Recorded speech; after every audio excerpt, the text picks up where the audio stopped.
Every Who down in Whoville liked Christmas a lot. But the Grinch, who lived just north of Whoville, did not. The Grinch hated Christmas, the whole Christmas season. Now, please don't ask why. No one quite knows the reason. It could be his head wasn't screwed on just right. It could be, perhaps, that his shoes were too tight. But I think that the most likely reason of all may have been that his heart was 2 sizes too small. But whatever the reason, his heart or his shoes, he stood there on Christmas Eve, hating the Whos, staring down from his cave with a sour, Grinchy frown at the warm, lighted windows below in their town. For he knew every Who down in Whoville beneath was busy now hanging a mistletoe wreath.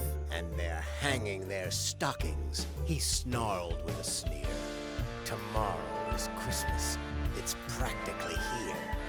Then he growled with his Grinch fingers nervously drumming. I must find some way to stop Christmas from coming, for tomorrow he knew. All the Who girls and boys would wake bright and early. They'd rush for their toys, and then, oh, the noise! Oh, the noise, noise, noise, noise! That's one thing he hated, the noise, noise, noise, noise. Then the Whos, young and old, would sit down to a feast, and they'd feast, and they'd feast, and they'd feast, feast, feast, feast. They would feast on Who pudding and rare Who roast beast, which was something the Grinch couldn't stand in the least. And then they'd do something he liked least of all. Every Who down in Whoville, the tall and the small, would stand close together with Christmas bells ringing. They'd stand hand in hand, and the Whos would start singing. They'd sing, and they'd sing, and they'd sing, sing, sing, sing. And the more the Grinch thought of this Who Christmas sing, the more the Grinch thought, I must stop this whole thing. Why, for 53 years I've put up with it now. I must stop this Christmas from coming. But how? Then he got an idea. An awful idea. The Grinch got a wonderful, awful idea. I know just what to do.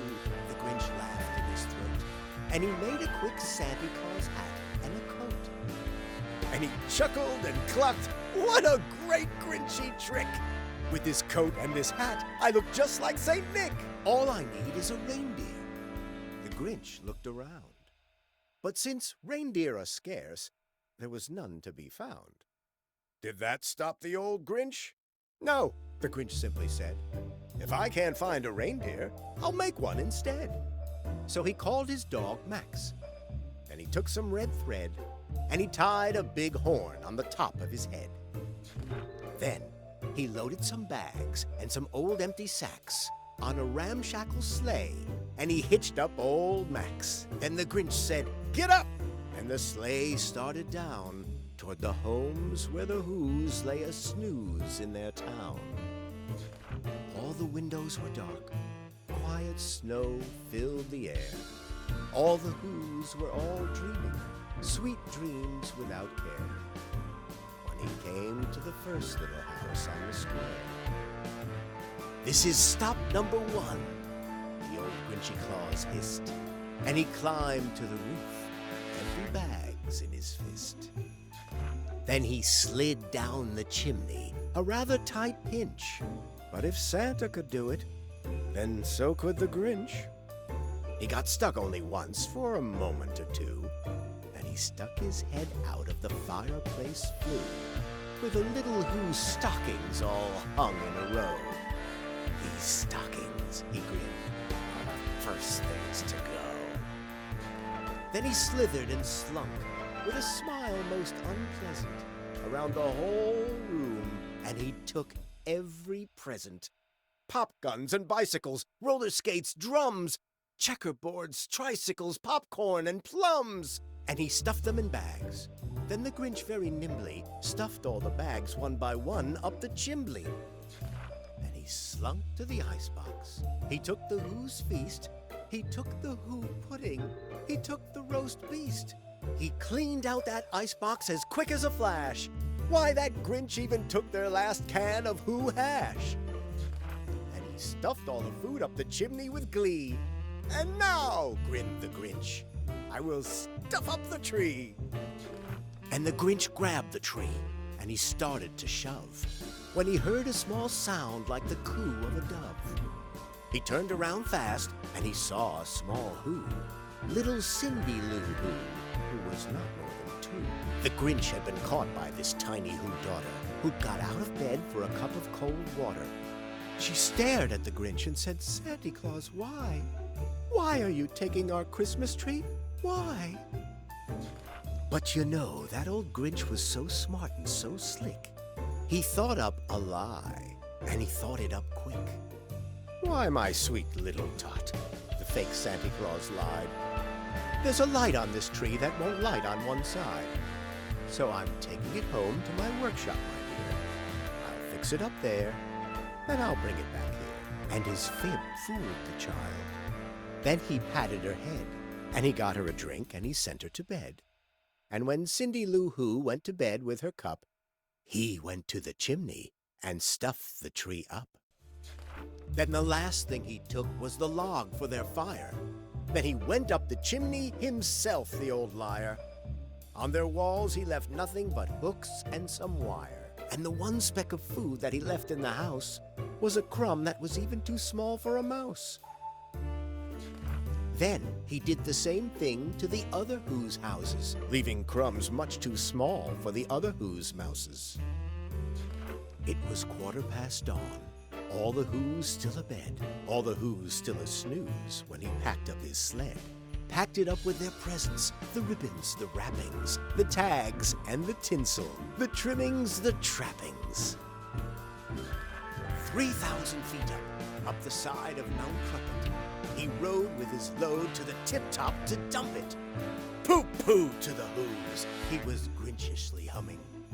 They're finding out now that no Christmas is coming. They're just waking up. I know just what they'll do. Their mouths will hang open a minute or two. Then the Who's down in Who-ville will all cry boo-hoo. That's a noise, grinned the Grinch, that I simply must hear. So he paused, and the Grinch put his hand to his ear. And he did hear a sound rising over the snow. It started in low, then it started to grow. But the sound wasn't sad. Why, this sound sounded merry. It couldn't be so, but it was merry, very. He stared down at Who-ville. The Grinch popped his eyes, then he shook. What he saw was a shocking surprise. Every Who down in Who-ville, the tall and the small, was singing without any presents at all. He hadn't stopped Christmas from coming. It came. Somehow or other, it came just the same. And the Grinch, with his Grinch feet ice cold in the snow, stood puzzling and puzzling. How could it be so? It came without ribbons. It came without tags. It came without packages, boxes, or bags. And he puzzled 3 hours till his puzzler was sore. Then the Grinch thought of something he hadn't before. Maybe Christmas, he thought, doesn't come from a store. Maybe Christmas, perhaps, means a little bit more. And what happened then? Well, in Who-ville they say that the Grinch's small heart grew 3 sizes that day. And the minute his heart didn't feel quite so tight, he whizzed with his load through the bright morning light, and he brought back the toys and the food for the feast. And he himself, the Grinch, carved the roast beast.